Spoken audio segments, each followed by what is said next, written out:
On 1395, Adelaide's 5AA. This is Driving with Dixon.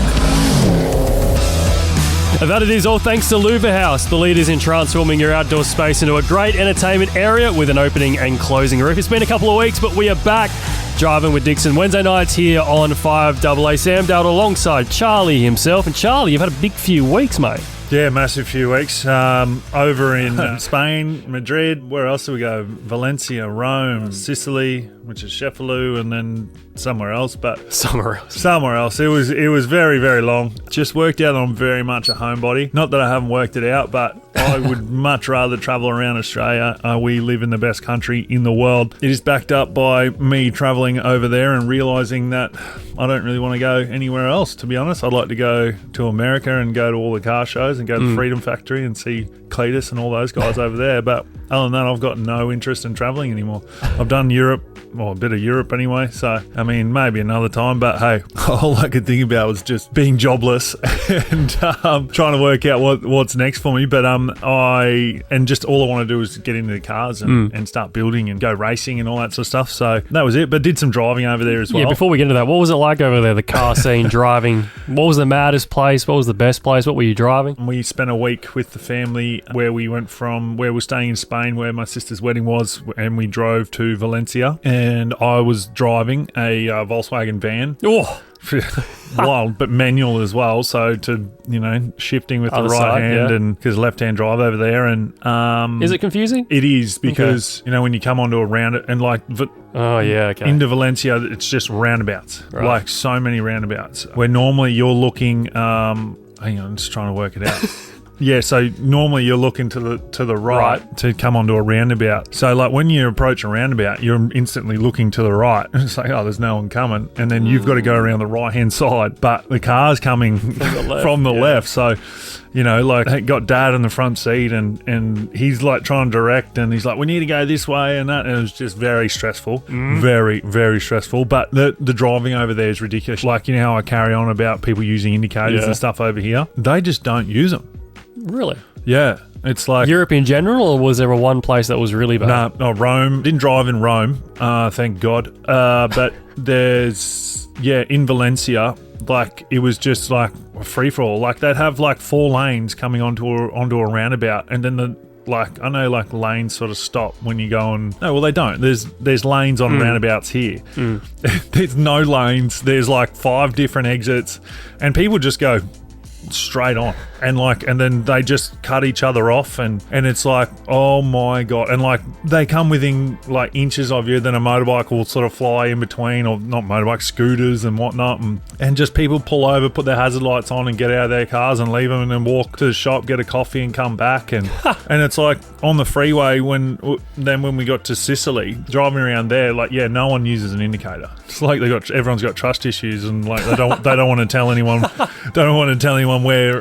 where they're going, just in case. And it's like, well, that's ridiculous. So going around a roundabout, no indicators. If you want to sort of overtake someone on the freeway, doing 130, which is the speed limit there, which is amazing. 130, but like I'll be doing 130, 135. And people cars straight past me. Yep. And then if you're in that lane and there's a car in front of you that's sort of holding you up, they'll be like inches from your bumper doing 120. You move out of the way and then they just go like it's nothing. They don't even look at you. They're just like, little old ladies doing 140 down the freeway. You don't indicate to go around someone. You just sort of go out and then come back in, and it's mental, like absolutely mental. I did a little bit of filming over there, so I'll do like a little video of Sonny and I driving around. Did she do any driving?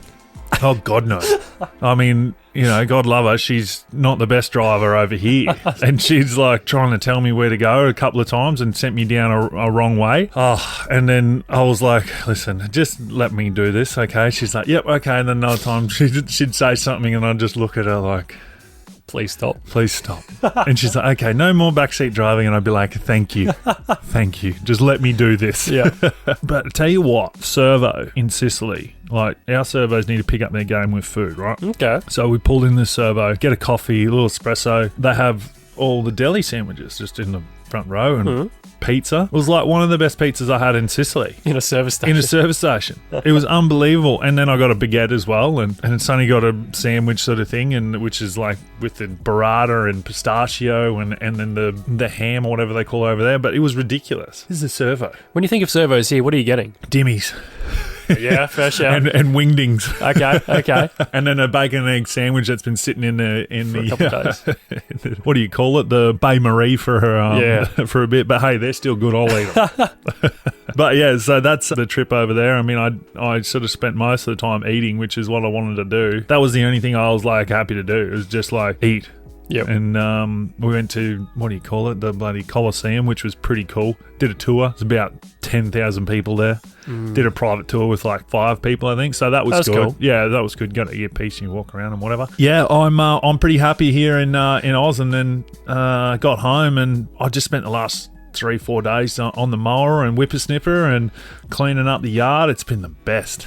I've absolutely loved that. Like, it's just reminds me that I don't want to go anywhere. Yeah. But yeah, now it's sort of flat out into all the car stuff now, which I'm pumped about. Yeah, what's coming up?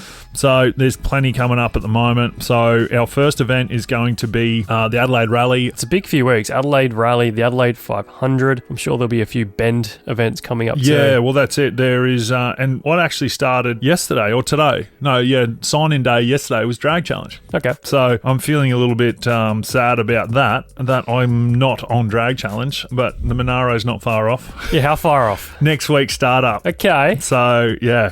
We're getting there. So Friday 8th to the Sunday 10th, 2024, Shannon's Adelaide Rally, including my show and shine at Strath Albans Soldiers Memorial Garden from 10 a.m. to 4 p.m. They're doing 2 stages through Strath this year. So come make a day of it and say hi. It's going to be great. Great event. We've got, I think, maybe 50 cars. So it's going to be awesome to have, show and shine there. Craig and Lara Lowndes, remember?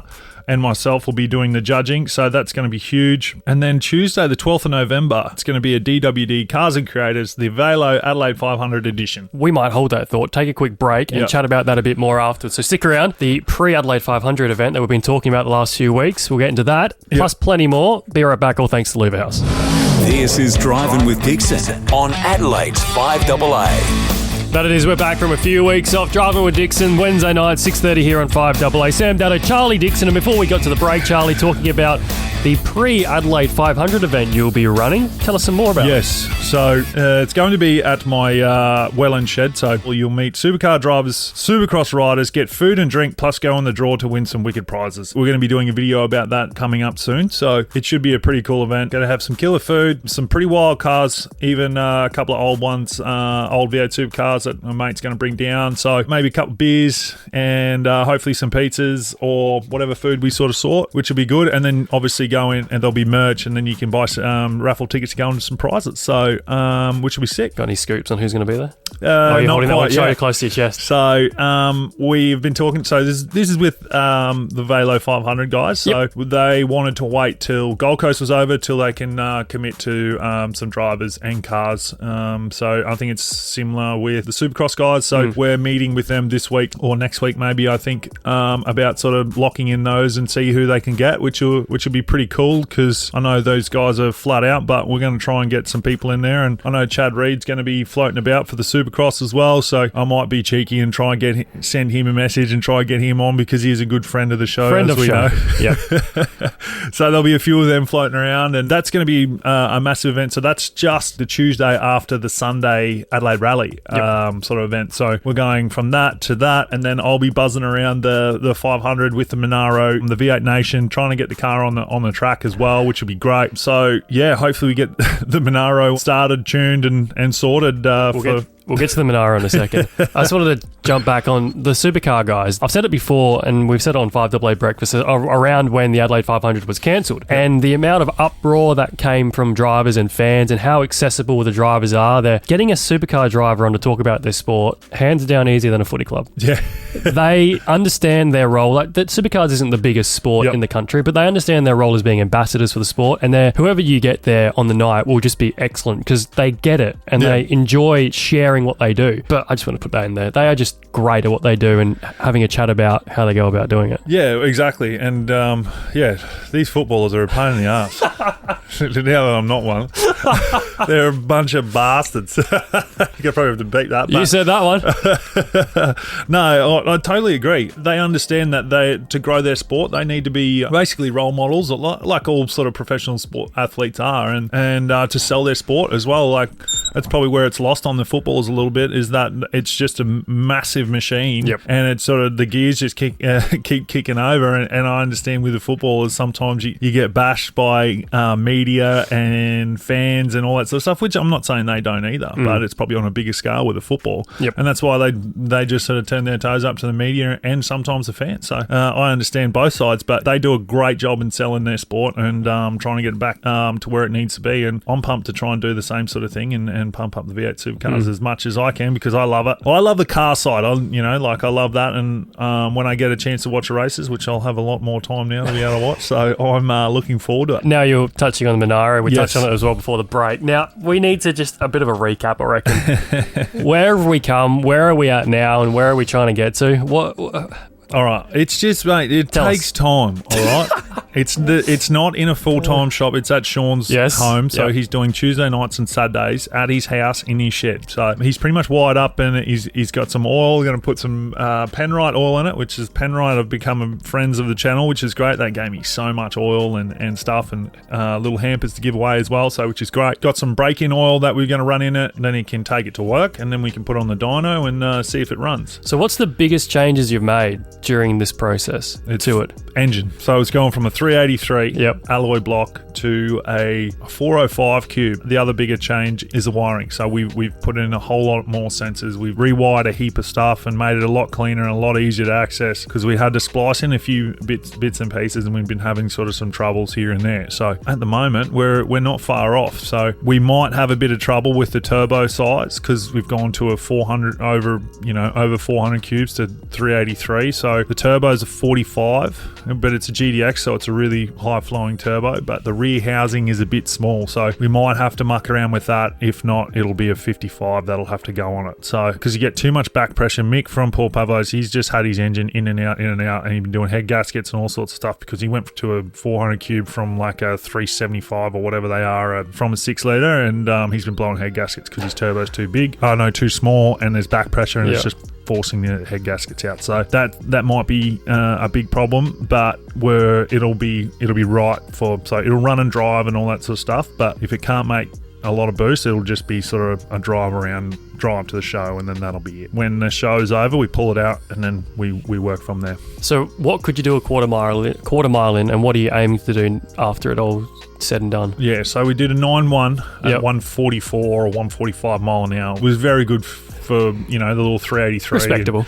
Yeah, which is great. And I want to run mid-8s. Okay. So we just got to see what happens, and I'm just keen to get out there and test it, and then we can build it from there, and very, very keen to get out there and do some driving. Anyway, welcome back, Charlie. Thanks, mate. You can, of course, tune in next week, same time, same place, 6:30 here on 5AA on your Wednesday night. But all thanks to Louver House, the leaders in transforming your outdoor space into a great entertainment area with an opening and closing roof. As I said, we'll see you next week. That we will.